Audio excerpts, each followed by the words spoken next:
So today we are going to see example on Dirichlet problem. Yesterday we did Dirichlet problem and we find the form, how to find the solution. Okay, suitable form of uxy. So it is some kind of series. Its coefficient is given by some way, like integral something. So this was the actually form, that form. So we are going to use that formula today. Okay. Yesterday we did this. Find this. We need to actually find an's value. Once an's value are determined, we can put the value, we go to the answer. Okay. So what is the example?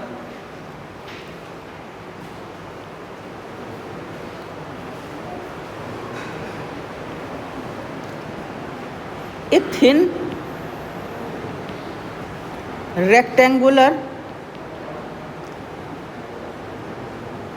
thin rectangular homogeneous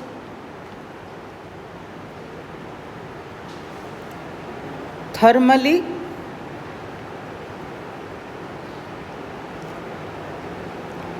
conducting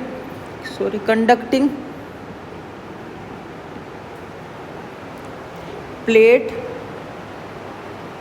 lies in the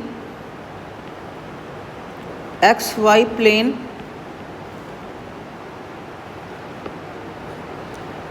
defined by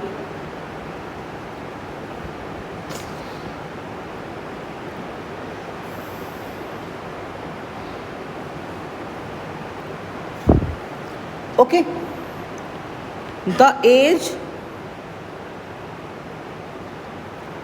y is equal to 0 is held at the temperature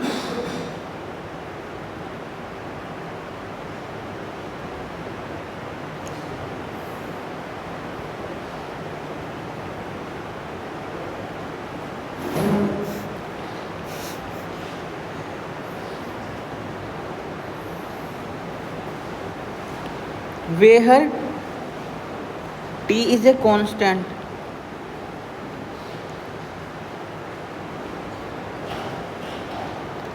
Okay, while the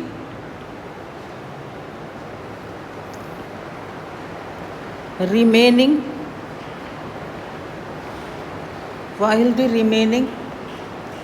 ages are held at 0 temperature. Okay, 0. The other phases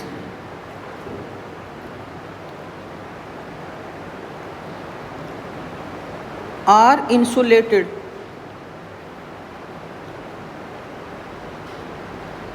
and no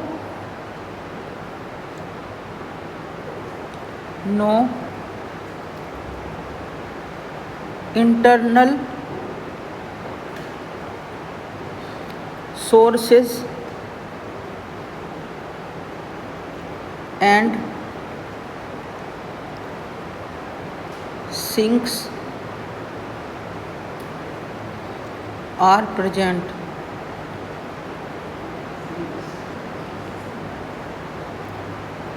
Find the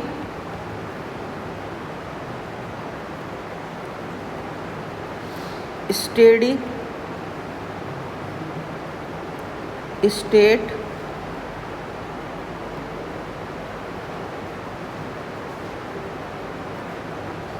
temperature inside the plate. Okay, inside the plate. Okay, so I am reading the question again. A thin rectangular homogeneous thermally conducting plate. Homogeneous means it is actually plate is has area at each point same kind of cross section area. Okay, in xy plane defined by this is a rectangular region. The edge y is equal to 0 is held at the temperature T into this x into x minus a, where T is a constant, while the remaining edges are held at 0. The other faces are insulated and no internal sources and sinks are present. It means there is no sources we can make it cold or we can make it hot, we can increase its temperature or decrease its temperature. There is no such kind of sources. Find the steady state temperature inside the plate. Okay, let's see its solution.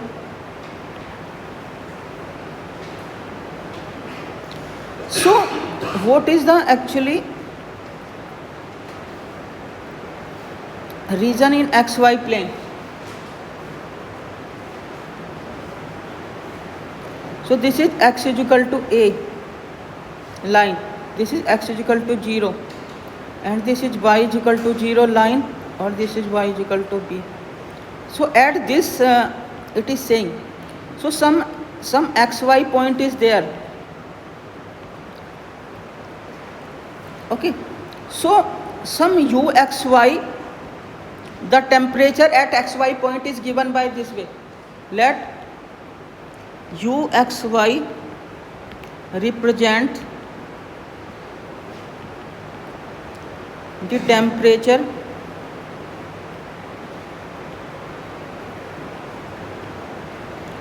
at the point xy. Okay, xy point पे temperature represent करता है. देखो इसमें question में दिया गया है कि y is equal to 0 edge पे, y is equal to 0 edge पे क्या दे रखा है, y इज इक्वल टू 0. तो बाउंड्री कंडीशंस यहाँ पे मेंशन है. ये बोला गया है कि यहाँ पे y is equal to 0, y is equal to 0 क्या है, ये वाली लाइन है, ये इस पे y 0 है तो y को 0 रख देंगे, x को ऐसे ही रखेंगे. ठीक है ना, ये दे रखा है t into x x minus a. Okay, और अदर एजिस पे क्या है, अदर एजिस पे 0 है वैल्यू. अदर एजिस पे 0 का मतलब क्या है, इस वाली लाइन पे 0 है. ठीक है, इस वाली लाइन का क्या मतलब है, x is equal to 0, y is anything, ये 0 है. Except this boundary at every boundary temperature is 0. So what is at this boundary, what is the temperature, 0. So a y is 0 and at this boundary also temperature is 0. Okay,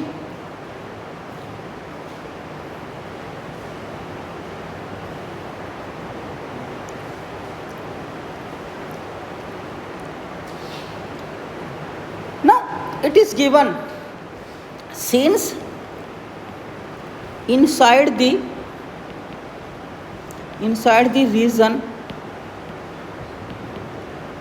region uxy remains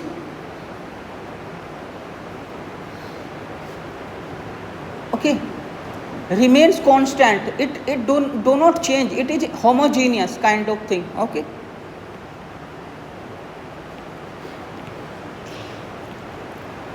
it means there is no, it means inside the region uxy does not have any rate of change because it is steady state. इसके अंदर कोई change नहीं है, यानी इसके partial derivative क्या होंगे, 0 होंगे. क्योंकि किसी भी चीज़, क्योंकि पार्शियल डेरिवेटिव क्या करते हैं, डेरिवेटिव क्या रिप्रेजेंट करता है, एक तरह का रेट ऑफ चेंज करता है. जब वो स्टेडी स्टेट हैं चीज़ें, ठीक है, उनके अंदर कोई चेंज नहीं है, तो ये वाली चीज़ क्या होगी,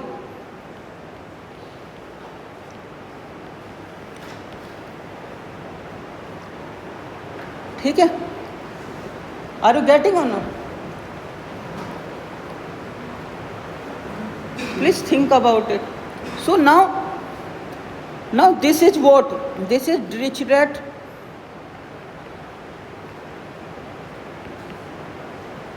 problem for rectangle. ये डिरिचलेट प्रॉब्लम बन गया रेक्टेंगल के लिए. ठीक है, आर यू गेटिंग और not?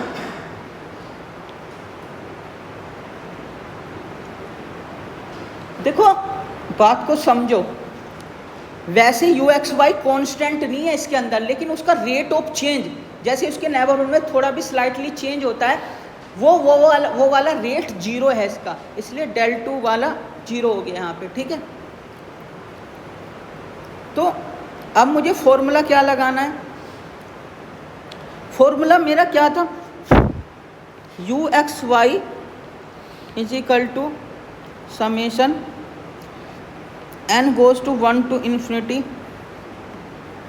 a n sin n pi x upon a sin hyperbolic n pi upon a y minus b.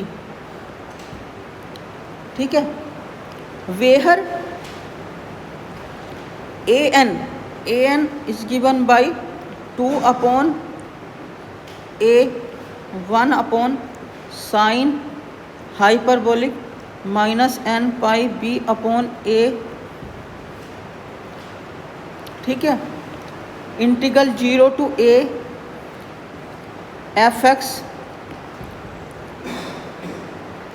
Sign n pi x upon a dx. ठीक है, देखो एफ एक्स क्या है यहाँ पे, कोई मुझे बता सकता है? What is f x here? हाँ, देखो एफ एक्स ये वाली वैल्यू है, this is f x. So f x is here what? T into x, x minus a. आप डेरिवेशन देखोगे तो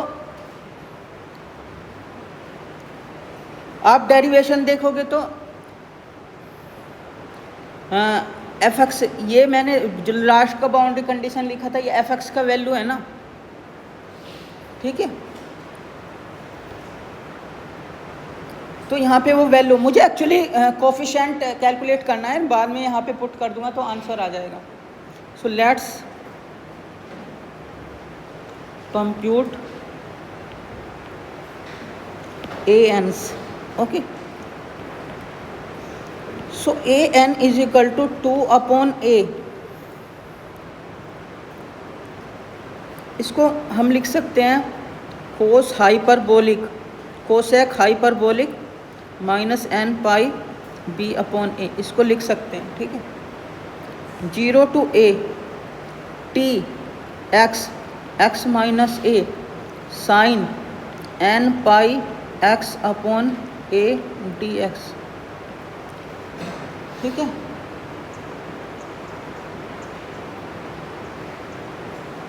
ओके. अब इसको सोल्व करना है. देखो टी को आप कॉमन ले सकते हैं शुरू में ही.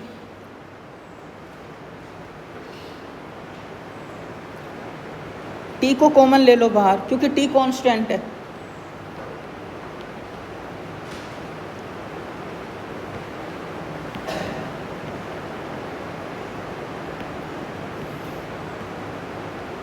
ठीक है, x, x minus a sine n pi x upon a d x.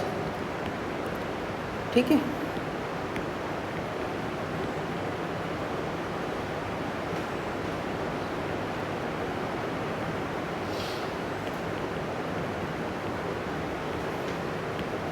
Okay. देखो मैं इसको क्या लिख सकता हूँ, इसका डिफरेंशियल अगर मैं लिखूँ कोस एन पाई एक्स अपॉन ए, ठीक है ना। जब मैं इसका डिफरेंशियल करूंगा कोस का साइन एक्स हो जाएगा, डी, डी का मतलब क्या होता है, डिफरेंशिएट कर रहा हूँ ना मैं एक तरह से साइन एक्स, तो बाहर क्या निकल के आएगा, एन माइनस माइनस साइन आएगा एक, तो बाहर निकल के एन पाई अपॉन ए आएगा। तो मुझे क्या करना है, ए अपॉन एन पाई से इसको मल्टीप्लाई कर दूँ तो बैलेंस हो जाएंगी चीज़ें, है कि नहीं। सो ए अपॉन एन पाई से मैंने इसको बैलेंस कर दिया, ठीक है। तो अब इससे ये कट गया, -2t अपॉन एन पाई, क्योंकि मैं ऐसा इसलिए कर रहा हूँ क्योंकि मुझे इसका फर्स्ट एंड सेकंड से डेरिवेटिव करना है, तो d के सामने जब इंटीग्रल आएगा तो d हट जाएगा, तो उससे सिंपल पड़ रही हैं चीज़ें।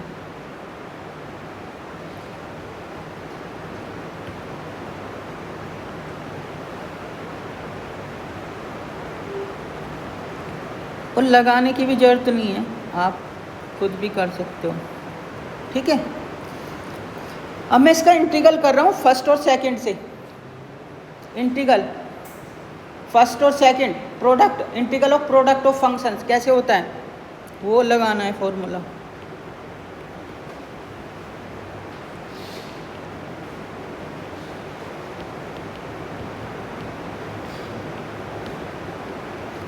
ठीक है। So this is my first function and this is my second function.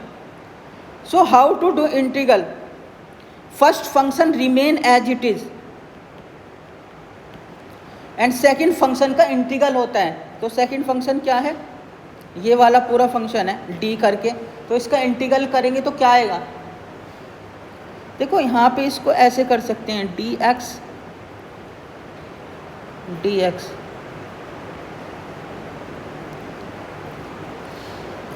Differentiation and integrals both are opposite operation. If you differentiate derivative of something, that function inside thing you will get. If I will integrate of this one, I will get cos n pi x upon e. Okay. इसका bracket बंद कर दो, limit क्या थी 0 से a, minus, okay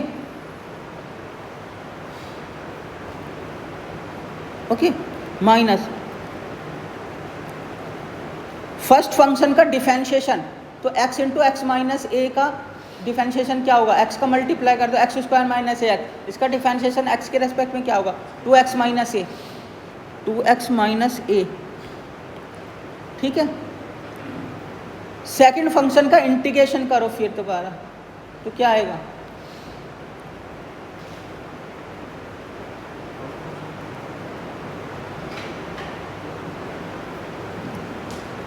क्या आएगा बताओ मुझे,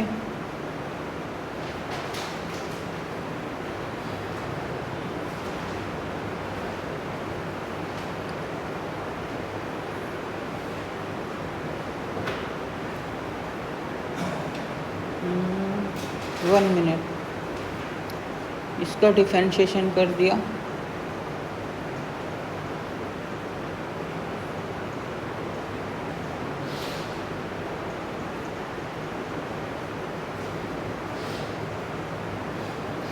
let me check one formula.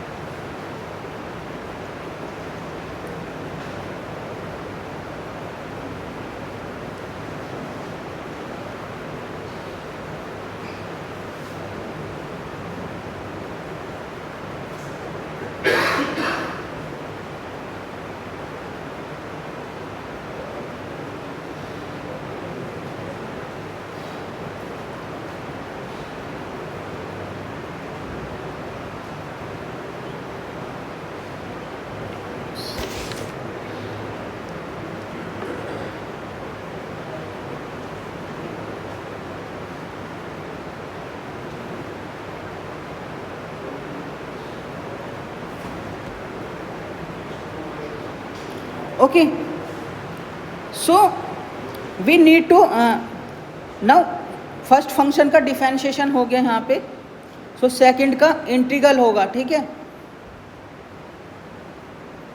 इसका इंटीग्रल होगा तो क्या आएगा?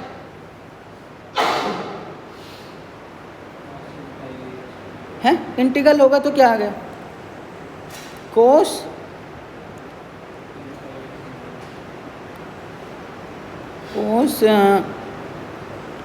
N pi x upon a.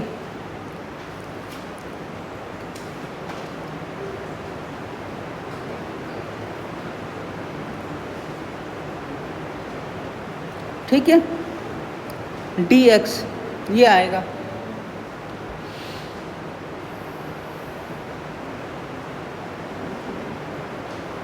Okay, तो ये ब्रैकेट क्लोज हो गया।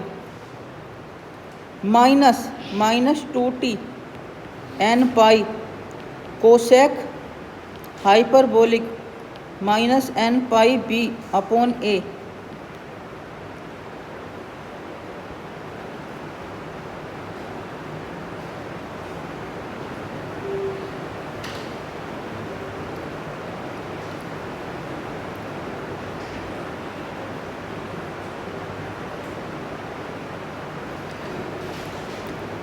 ठीक है, जब हम x का वैल्यू यहाँ पे देखो, इस वैल्यू को हमें रखना है। जब a का वैल्यू रखेंगे इस लिमिट में, तो a का वैल्यू रखने पे 0 आ जाएगा क्योंकि x माइनस a है, और सेकंड लिमिट रखेंगे x मल्टीप्लाई में तो भी 0 आ जाएगा। तो ये पूरा चीज़ आफ्टर सॉल्विंग क्या गिवन, ये 0 देगा। ठीक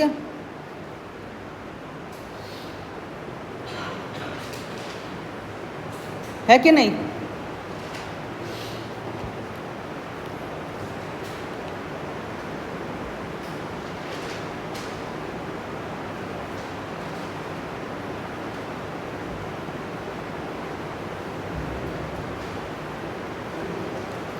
Okay, so again integration by part we are going to do.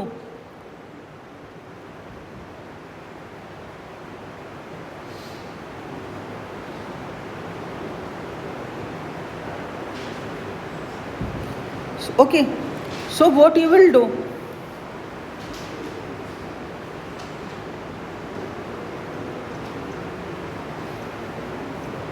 one minute.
You one thing you note that here I am telling one thing.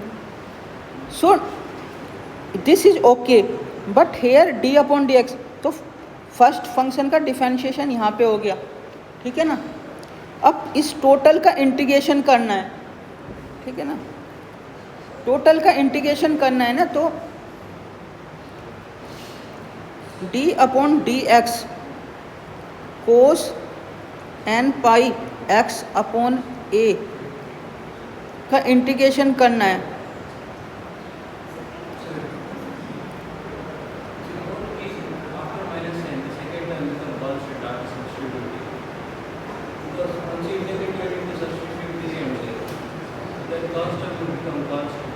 हाँ, constant term will come here. Yeah, that is why I am telling you. Okay, so you see that I can write this way also.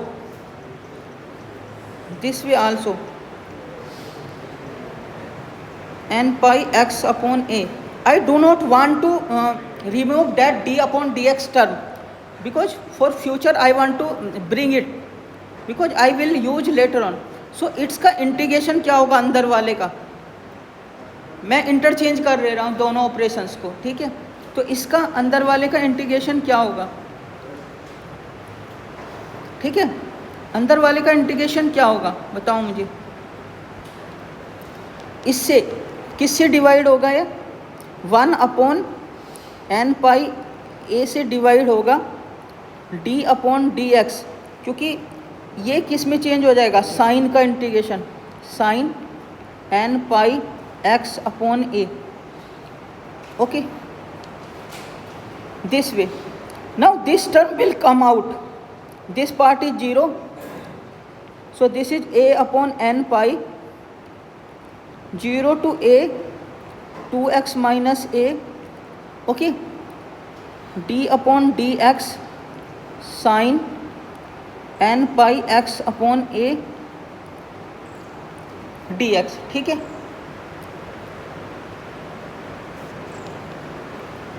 Okay.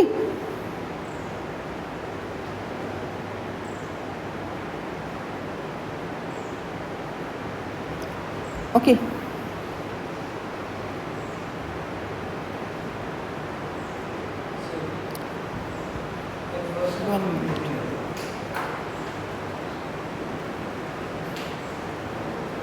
I will not use this derivative term, I will do directly first and second, okay, just have.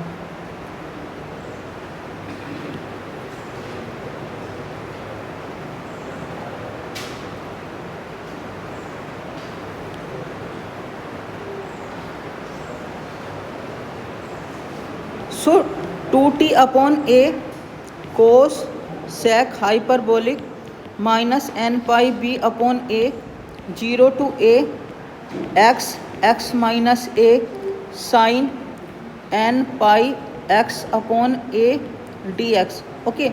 Let's say it u function, let's say it v function, okay. So 2t/a cosec hyperbolic minus n pi b/a, first function as it is, okay, function as it is x minus a, second function का integration, second function का integration क्या आएगा, second function का integration आएगा minus cos n pi x/a, ठीक है, और जब n पाई a से डिवाइड करेंगे तो ये ऊपर पहुंच जाएगा, ठीक है, इसका लिमिट 0 से a, ठीक है, 0 to a फर्स्ट फंक्शन का differentiation 2x minus a, second function का integration same as it is a/n pi, क्योंकि माइनस है यहाँ पे प्लस हो जाएगा, cos n pi x/a dx, okay. तो ये वाला पार्ट सोल्व करने पे 0 आएगा क्योंकि a भी है यहाँ पे, so this part is 0 actually.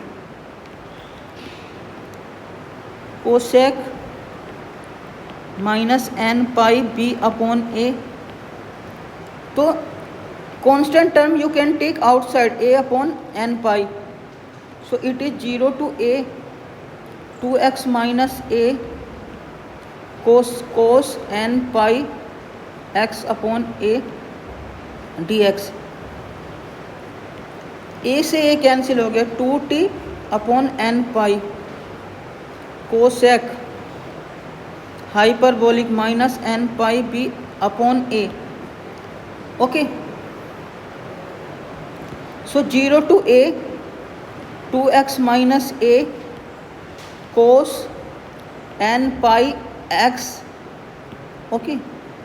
Now again we are to do integrate it, 2t/n pi cosec hyperbolic minus n pi b/a, this is my first function, so first function as it is, second function का integration, second function का integration क्या होगा, कोस का integration होता है sign n pi x/a, और constant से divide N pi x upon ए का डिफरेंशिएशन क्या होगा, एन पाई ए, इससे डिवाइड करना पड़ेगा। जब डिवाइड करेंगे तो ए ये उल्टा होके क्या आ जाएगा, ए अपॉन एन ए, ठीक है। और इसकी लिमिट क्या है, 0 से ए तक है, ठीक है। माइनस फर्स्ट फंक्शन का डिफरेंशिएशन 2 होगा, इसका integration as it is a upon n pi sine n pi x upon a d x, ठीक है। देखो जब मैं ए लिमिट रखूँगा तो जब यहाँ पे ए लिमिट रखूँगा एक्स की जगह तो ए से ए कट जाएगा, साइन एन पाई आएगा, एन पाई की वैल्यू साइन एन पाई की वैल्यू 0 होती है। इसी तरह से जब x इक्वल टू 0 रखूँगा साइन 0 की वैल्यू 0 होती है, ये कंप्लीटली 0 हो रहा है, ठीक है। सो 2t एन पाई cosec hyperbolic minus n pi b upon ए, ठीक है। और ये फर्स्ट हाँ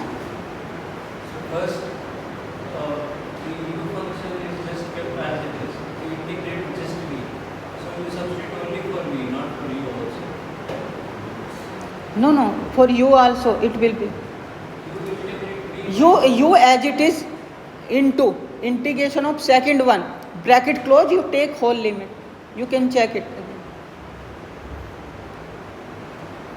Okay, you check it. Okay, so what is this now, 2a upon n pi will n pi will come out, you can check it, sin n pi x upon a dx, limit 0 to a, okay. So you take all these things outside, 4a t n square pi square cos sec hyperbolic minus n pi b upon a, okay. तो ये क्या है, 0 to a sin n pi x upon a dx. Now finally this remain. Now we are to solve this integral only, okay. Then we will calculate what is an. 4a t n square pi square cosec hyperbolic minus n pi b upon a. What is the integration of this?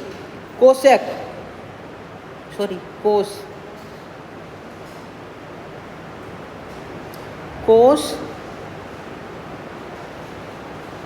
minus cos n pi x upon a, ठीक है। और divide किससे होगा, n pi a से ही divide हो जाएगा, और limit क्या आएगी 0 से a तक। देखो माइनस को मैं बाहर ले सकता हूँ पहले ही, 4a t n square pi square, और इसको बाहर लूँगा तो a अपॉन n पाई आ जाएगा, ठीक है। Cosec hyperbolic minus n p upon a, okay.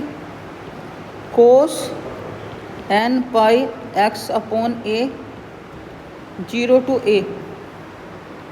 अब इसको सोल्व करते हैं, क्या आएगा, 4a square, this is n cube pi cube cosec hyperbolic minus n pi b upon a. ये क्या आ जाएगा, जब x का वैल्यू रखेंगे तो क्या आएगा, cos n pi minus cos 0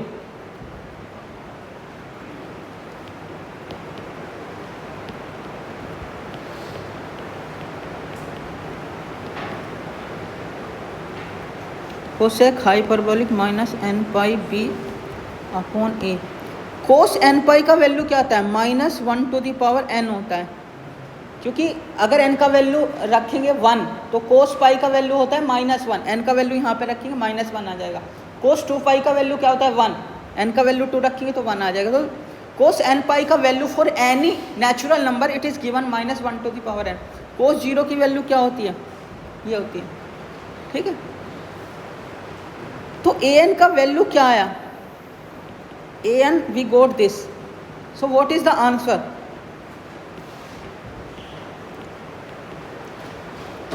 what is the answer? The formula is this.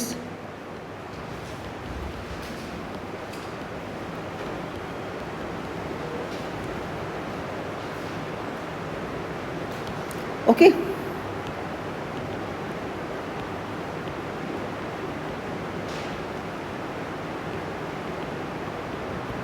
ठीक है, ये वैल्यू रखो यहाँ पे, क्या आएगा answer. So u x y summation n goes to 1 to infinity cosec hyperbolic minus n pi b upon a. okay, 4t a square n cube pi cube minus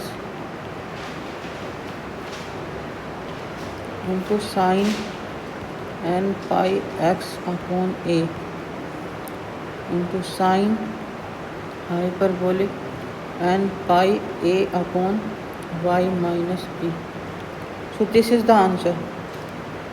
Okay, this is the answer. Okay, any doubt you can ask me. It is clear? Hello, it is clear? So in the we are using actually integration by parts, nothing else. So I also stuck in that one. I wanted to do by other way, but it did not work. Then I simply chose that formula easily. So it is okay. Any doubt you can ask me. So this is the answer. If such question come in the exam, you do like this. Okay, sometimes calculating integration is not easy. Just you write and try to solve. It is not, if it is not solving, then it is okay, no problem. Okay, it is not big thing. Okay.